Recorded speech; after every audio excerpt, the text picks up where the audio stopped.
Main highlight എന്ന് പറഞ്ഞാൽ 3.5 ലക്ഷം square feet പന്തലേരിയ തന്നെ വരുന്നുണ്ട്. പന്തലേരിയ ടോട്ടലായിട്ട് നമ്മൾ ഇവിടുന്ന് അകത്തേക്ക് കയറി കഴിഞ്ഞാൽ ഇതിന് പാരലായിട്ടൊരു 10 എൻട്രൻസ് ഉണ്ടാവും. ഈ 10 എൻട്രൻസിൽ നിന്നും QR സ്കാൻ ചെയ്ത് കഴിഞ്ഞാൽ അവർ ഈ പന്തലിൻ്റെ ഏത് ലൊക്കേഷനിലാണ് ഇരിക്കേണ്ടതെന്നുള്ള അവർക്ക് അതിൻ്റെ അകത്തൊരു ഇൻഡിക്കേഷൻ കാണിക്കും. ചോദിക്കുന്നത് ഏകദേശം ഈ 33,313 ആളുകൾക്കുള്ള നമ്പറുകൾക്കനുസരിച്ച് അതെ.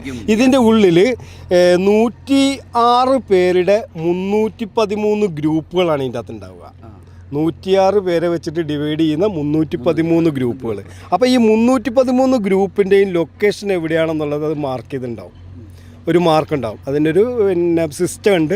ആ സിസ്റ്റം വെച്ചിട്ട് കറക്റ്റ് നമ്പർ വെച്ചിട്ടുള്ള മാർക്കിംഗ് ഉണ്ടാവും. ആ മാർക്കിംഗ് ഇവർക്ക് ഈ സ്കാൻ ചെയ്യുമ്പോൾ കാണാൻ പറ്റും. അതിനനുസരിച്ച് ആൾക്കാർ ഹെൽപ്പ് ചെയ്യാനൊക്കെ നിങ്ങളുടെ വോളണ്ടിയേഴ്സ് കാര്യങ്ങളുണ്ടാകും. 10,000 പേര് ദായിമാരായിട്ട് തന്നെ ഉണ്ട്. ഇവരെ സഹായിക്കാനും കാര്യങ്ങൾക്കൊക്കെ ആയിട്ട് 10,000 പേര് ഇതിൻ്റെ കൂടെ തന്നെ ഉണ്ട്. ഇവരെ ഹെൽപ്പ് ചെയ്യാനായിട്ട് എന്ത് ഹെൽപ്പിനും ഇവരുടെ കൂടെ തന്നെ ഉണ്ടാവും. 3,313 വിക്കായ വോളണ്ടിയേഴ്സും ഉണ്ടാവും. കാരണം എന്താ വെച്ചാൽ അവർക്ക് നേരത്തെ തുടങ്ങിയിട്ട് അവർക്ക് ഇതിൻ്റെ സ്ട്രക്ചറും കാര്യങ്ങളൊക്കെ പഠിപ്പിച്ചിട്ടാണ് ഇതിന് മുന്നോട്ട് പോകുന്നത്. ആർക്കും ഒരു ബുദ്ധിമുട്ടുണ്ടാവില്ല. പിന്നെ അതിൻ്റെ ഒപ്പം തന്നെ ഇപ്പോൾ ഇതിനോട് ചേർന്ന് തന്നെ ഇവിടെ ഹോസ്പിറ്റൽ ഫെസിലിറ്റി ഉണ്ട്. ഫസ്റ്റ് എന്തെങ്കിലും അത്യാവശ്യം വന്നു കഴിഞ്ഞാൽ ഫസ്റ്റ് എയ്ഡിനും ഒരു 10 പേർക്ക് എൻട്രൻസിനോടനുബന്ധിച്ച് തന്നെ ഒരു 10 പേരുടെ 10 സീറ്റോട് കൂടിയിട്ടുള്ള ഒരു ഹോസ്പിറ്റൽ ഫെസിലിറ്റി ഇവിടെ കാണുന്നുണ്ട്. പിന്നെ അത് കഴിഞ്ഞ് കഴിഞ്ഞാൽ ഇതിൻ്റെ 2 സൈഡിലുമായിട്ട് ഒതു എടുക്കാനുള്ള, കാരണം നമസ്കരിക്കാൻ സമയമാകുമ്പം പിന്നെ അന്നേരം അപ്പോൾ വെച്ചാൽ എല്ലാവരും 2 സൈഡിലായിട്ട് ഒതു എടുക്കാനുള്ള 1000 പേർക്ക് അറ്റ് എ ടൈം ഒതു എടുത്ത് മാറാനുള്ള ഫെസിലിറ്റി കാണുന്നുണ്ട്. ഇതിൻ്റെ ഓരോ 20 ഫീറ്റിലും ചാർജിങ് പോയിന്റുകളുണ്ട്. ഓരോ 20 ഫീറ്റിലും. അതിൻ്റെ ഒപ്പം തന്നെ വെള്ളം വെക്കാനുള്ള സൗകര്യമുണ്ട്.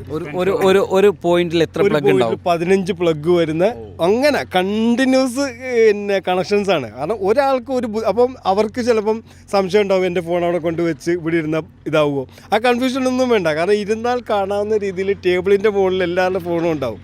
എല്ലാവർക്കും കാണാവുന്ന രീതിയിൽ വിസിബിളി ആവുന്ന രീതിയിൽ കണക്ഷൻ പോയിന്റുകളൊക്കെ സെറ്റാക്കിയിട്ടുണ്ട്.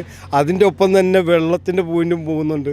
ഇതെല്ലാം അതിൻ്റെ ഒരു കണ്ടിന്യൂഷനായിട്ട് പോകണം, എന്നാലേ ഇത് നടക്കും.